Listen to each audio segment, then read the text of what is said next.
Grabé a mi profesor haciendo cosas ilegales. Esto fue lo que pasó. ¿Alguna vez conociste a alguien tan incompetente, tan peligroso y tan miserablemente injusto, que tu única opción fue arruinarle la carrera? Yo sí. Se llamaba... Bueno, eso no importa. Solo digamos que fue mi profesor de química avanzada en la prepa, y que su clase era como una bomba de tiempo con ácido, literal. Pero esperen, esta historia no es solo sobre un mal profesor. Es sobre una estudiante sin dinero, sin tutores, sin acceso a ayuda real, que decidió que si el mundo no la iba a salvar, ella se salvaría sola, con inteligencia, con audacia y con una grabadora escondida en el bolsillo. Mi prepa era fea. Y no me refiero a grafitis en las paredes fea. Me refiero a sin papel higiénico en los baños, sin puertas en algunos salones y sin aire acondicionado en verano fea. Estaba en una comunidad pobre, tan pobre que los padres de la mayoría de mis compañeros apenas habían terminado la secundaria. Pero mis papás eran distintos. Nunca fueron a la universidad, pero me criaron con una sola misión: salir de ahí, a cualquier costo. Gracias a ellos, llegué a ser una de las pocas estudiantes que mantenía un GPA perfecto. 4, mientras tomaba 5 cursos avanzados cada año. ¿Tutorías? No existían. Ayuda, solo si sabías cómo engañar a Google para que te explicara física cuántica, como si fueras un bebé.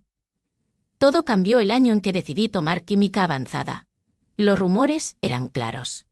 No lo tomes con ese profesor. Está loco, no vas a aprender nada. Pero yo, como buena masoquista y nerd empedernida, tenía planes de estudiar química en la universidad. Así que dije, ¿qué tan malo puede ser? Spoiler, malísimo, pésimo, terriblemente peor de lo que imaginaba. El tipo era viejo, lo cual no era el problema. El problema era que estaba cansado de enseñar, cansado de los alumnos, y aparentemente cansado de vivir. No respondía preguntas. Nunca estaba disponible. Se limitaba a leer las respuestas del final del libro, que ya todos teníamos, y cuando por fin vino el primer examen, fue un desastre. Saqué una D, y ni siquiera había correcciones para entender por qué. Fui a hablar con él. Me salté parte de mi siguiente clase solo para rogarle por ayuda. Su respuesta: revisa el libro mejor. No tengo tiempo. ¿Cómo se supone que una estudiante sin recursos, sin tutores, sin apoyo, debía aprender así? Pero lo peor no fue su incompetencia. Fue lo peligroso que se volvió. Una vez estábamos haciendo un experimento con ácido clorhídrico y magnesio. Un compañero no tapó bien el tubo y el tapón salió disparado. Pregunté qué debíamos hacer, esperando algo lógico como: descarten el ácido y limpien. La brillante instrucción del profesor me sugirió meter la mano desnuda en una solución de ácido. Yo, gracias al bendito Google, sabía que eso no era solo estúpido, era riesgoso para mi salud. Así que neutralicé el ácido con más magnesio hasta que dejó de reaccionar. Y me di cuenta de que no estaba a salvo en esa clase. Pero no terminó ahí. Un día, trajo fuegos artificiales ilegales al salón. Sí, fuegos artificiales. Los encendía. Los apuntaba hacia nosotros, y se reía mientras saltaban chispas alrededor. Sin protección. Sin supervisión. Con alumnos usando mecheros Bunsen y productos químicos sin que nadie los vigilara. Ah, era sexista. Las chicas, yo incluida, sacábamos malas notas, sin explicaciones. Los chicos, mágicamente, siempre tenían As, incluso si no sabían ni qué estaba pasando en clase. Recuerdo a uno en especial al que le perdió el examen y dijo en voz alta: «Bah, le pongo una, seguramente le fue bien. Justicia académica, no es su clase». Para colmo tenía titularidad. Una joya del sindicato. Eso significaba que no podían despedirlo, sin importar lo que hiciera. Y aunque me daba lástima, porque después supe que vivía con dolor crónico tras una cirugía fallida y tenía un hijo en la universidad, lo cierto es que ese hombre estaba destruyendo mi futuro, mi promedio bajaba. Mi sueño de entrar a la universidad se deshacía, examen tras examen. Mis noches se volvían cada vez más largas. Estudiaba como loca con 3 libros distintos. Lloraba frente al escritorio, sintiéndome estúpida por no poder con esa clase. Hasta que un día, me harté. Decidí que si el sistema no iba a ayudarme, yo misma lo iba a tumbar. Y fue entonces cuando me acordé de algo. Mi estado era de consentimiento de una sola parte en grabaciones, y el campus no tenía políticas sobre eso. ¿Saben lo que eso significa? Pero no una espía glamorosa de película con gadgets de alta tecnología y acrobacias. Era solo una chica de prepa, agotada, furiosa, con un teléfono viejo, en modo avión, grabando cada clase. Y lo que grabé fue peor de lo que recordaba. Cada día tenía más pruebas.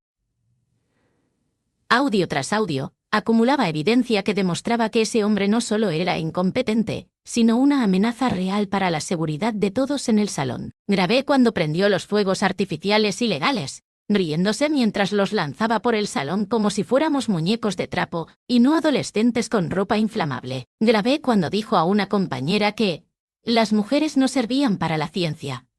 Grabé cuando se encerró a llorar en el almacén de productos químicos, dejando a 30 estudiantes sin supervisión con ácidos, bases, fuego y cristalería. Grabé cuando simplemente se fue del campus, dejando al conserje buscando a alguien para abrirnos la puerta.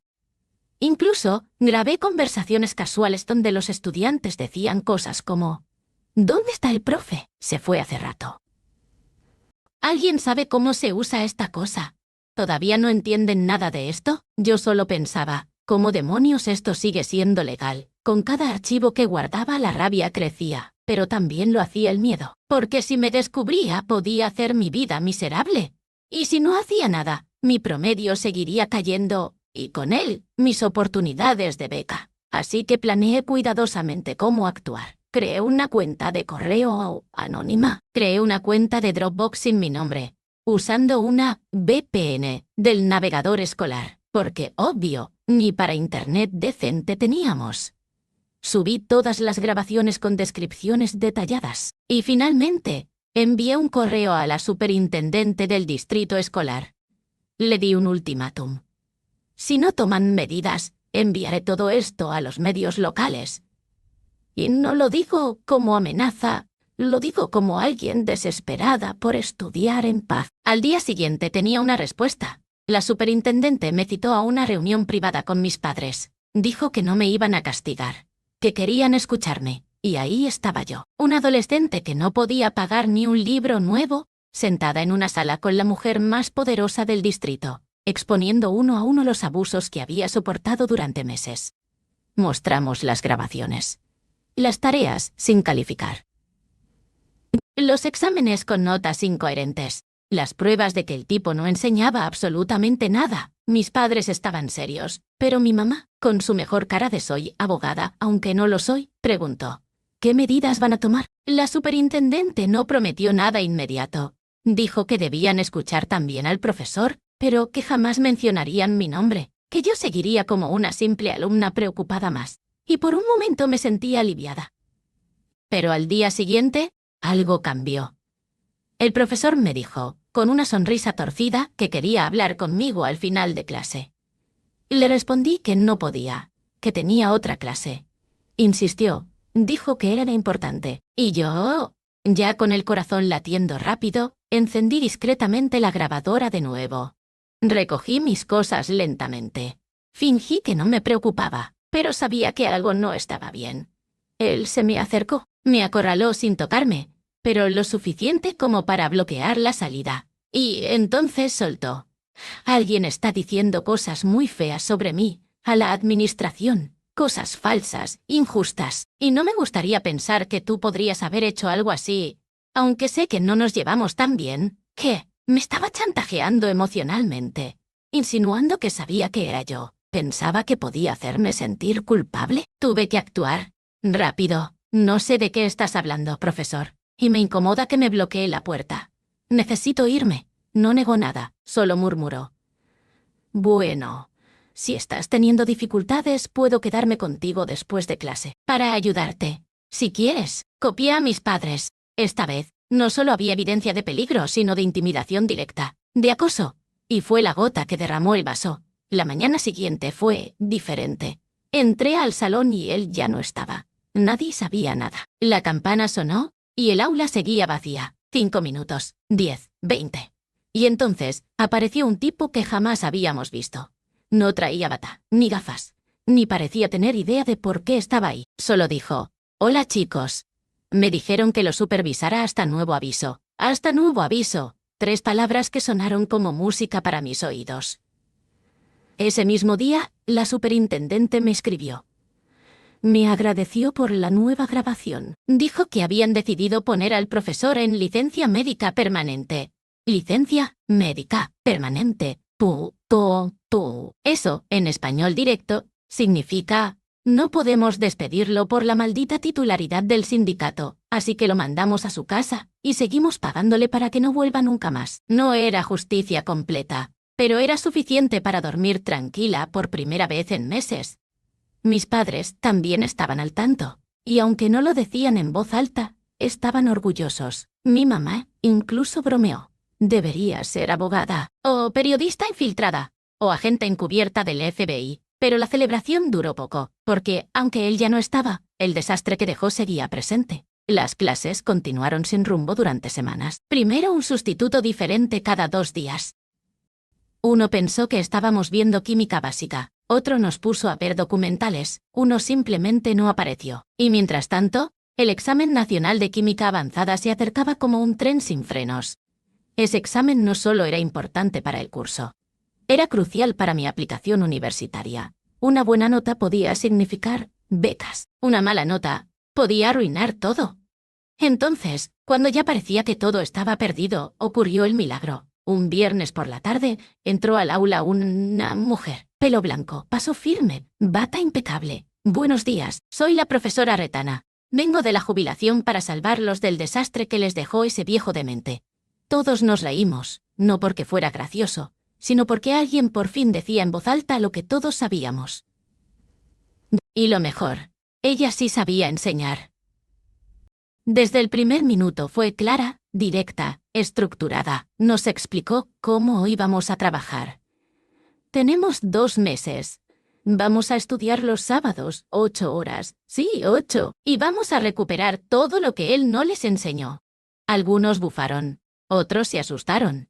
Yo, en cambio, sentí que alguien había encendido una luz al final del túnel. Durante las siguientes semanas, mi vida fue una locura disciplinada. Lunes a viernes, escuela, tareas, más tareas, sábados, clases maratónicas con la profe Retana. Domingos, repaso y lágrimas. Pero cada día aprendía más. Cada día me acercaba a entender esa maldita química. Cada día me sentía menos víctima y más estudiante.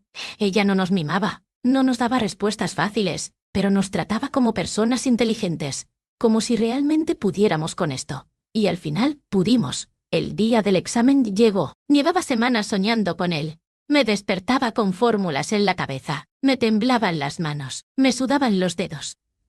Pero cuando leí la primera pregunta supe la respuesta. Y la segunda. Y la tercera. Por primera vez, sentí que tenía una oportunidad real. Y no solo yo. Con ese profesor era normal que casi nadie pasara. Pero con solo 2 meses de buena enseñanza, logramos lo que parecía imposible. ¿La razón? Una profesora con vocación. Un grupo de estudiantes que se negó a rendirse. Y una chica que, cansada de esperar justicia, decidió hacerla por su cuenta. Ah, y la superintendente, después de todo, escribió una carta de recomendación para mi universidad. Dijo que yo era una estudiante brillante, determinada y valiente. La verdad, creo que solo quería asegurarse de que no hiciera públicas las grabaciones. Lo que sea, me sirvió. Entré a una buena universidad. Estudio lo que amo. Y esa historia, aunque dolorosa, me hizo más fuerte. Pero aún no termina. Con la tormenta calmándose, empecé a notar cosas que antes había pasado por alto. La profe Retana no solo venía a enseñarnos química, venía a limpiar un desastre institucional que llevaba años pudriéndose desde dentro.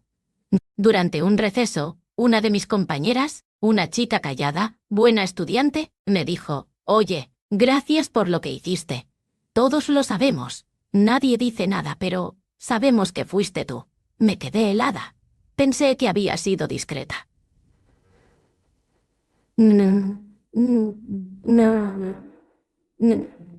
Usé una cuenta anónima. Nunca mencioné mi nombre, pero claro, no era tan difícil deducirlo. La que siempre alzaba la mano, la que sacaba malas notas sin explicación, la que desapareció media hora para hablar con la administración. Ella bajó la voz. Ese tipo me hizo llorar más de una vez. Pensé que era yo, que era tonta. Pero ahora sé que no era culpa mía. Y en ese momento entendí algo importante. Mi batalla no había sido solo mía. Ese profesor había aplastado la confianza de decenas de estudiantes. Chicas brillantes que pensaban que no servían para la ciencia. Chicos que pasaban sin saber cómo, atrapados en una mentira que los iba a estrellar en la universidad. Y todos los que estaban en medio, sobreviviendo con miedo a levantar la voz. También empecé a escuchar rumores de que la superintendente llevaba años tratando de deshacerse de él, pero que la titularidad que tenía por el sindicato lo hacía prácticamente intocable. Ni quemando el laboratorio lo podían echar, dijo un profesor de matemáticas, medio en broma, medio en serio. Así que lo mío no fue solo un acto aislado. Fue la grieta que permitió que el muro finalmente colapsara. Y sí, me dio lástima, porque cuando me calmé, cuando los exámenes pasaron y las cosas volvieron a su ritmo, me ahondé de que ese hombre tenía un hijo en la universidad, que vivía con dolor crónico, que probablemente en algún momento fue un buen profesor, uno que simplemente se quebró y nadie ayudó a reconstruir.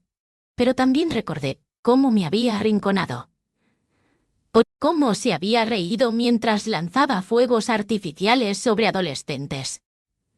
Cómo ignoró nuestros intentos por aprender, como si no valiéramos nada. Y me reafirmé, no me arrepiento. Pasaron las semanas. Me enfoqué en mis otras clases, y un día, mientras caminaba por el pasillo rumbo a biología, vi algo que me dejó congelada. Su bata, colgada en la puerta del almacén de química. No estaba sucia, ni rota. Estaba perfectamente planchada, como si alguien esperara que volviera, pero él no volvió.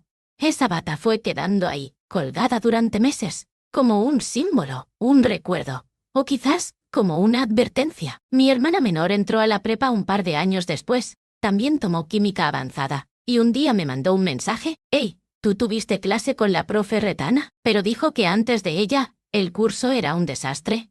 ¿Es cierto? Me reí sola. Oh, hermanita, no tienes idea. Ella también aprobó el examen nacional, y su clase también mantuvo esa tasa de aprobación del 50%. Habían hecho de la química un espacio seguro, eficiente, humano. Años después, una de las chicas con las que sobreviví ese infierno me escribió. Estaba estudiando biotecnología. Me dijo que la química casi la había hecho rendirse, pero que gracias a la profe Retana, recuperó la confianza. Y gracias a ti, claro, aunque nunca lo dijimos en voz alta. Cerré el mensaje y lo guardé como si fuera un trofeo. No tenía medallas, no tenía diplomas por lo que hice, pero tenía eso, y tenía algo más. Nunca le conté a nadie fuera de mi familia lo que había hecho. Ni a mis amigos más cercanos, ni a mis profesores favoritos, ni siquiera a mis compañeros de clase que se lo imaginaban. Nunca lo confirmé. No me levanté una mañana pensando, hoy voy a hacer justicia. Solo quería sobrevivir, quería una nota justa, quería poder decir, yo también soy buena en esto sin que alguien me lo arrebatara por prejuicio, negligencia o ego. Y porque, al final del día, esta historia no fue sobre él. No fue sobre un hombre cansado, peligroso, que debió jubilarse hace años. Ni sobre el sistema que lo protegía. Ni siquiera sobre los fuegos artificiales, el ácido o las notas manipuladas. Fue sobre una chica. Una adolescente en una comunidad olvidada, donde las puertas se cierran más rápido que los sueños se abren. Una chica sin privilegios, sin recursos, sin acceso a nada más que a su terquedad y a un teléfono viejo. Una que se cansó de callar. Una que se cansó de callar. Una que se cansó de que le dijeran que eso era lo que había. Y si algo aprendí de todo esto, es que a veces nadie va a venir a salvarte. Y entonces te salvas tú. Grabé a un profesor sin saber si eso cambiaría algo. Estudié como una loca sin saber si me alcanzaría. Me enfrenté a una estructura enorme, sin saber si me aplastaría. Y funcionó. Entré a la universidad. Estudié una carrera que amo. Aprobé todos mis cursos de química con excelentes notas. Incluso tuve profesoras que, cuando les contaba por encimita lo que viví, decían, esas historias parecen exageraciones, pero tristemente, pasan más de lo que creemos.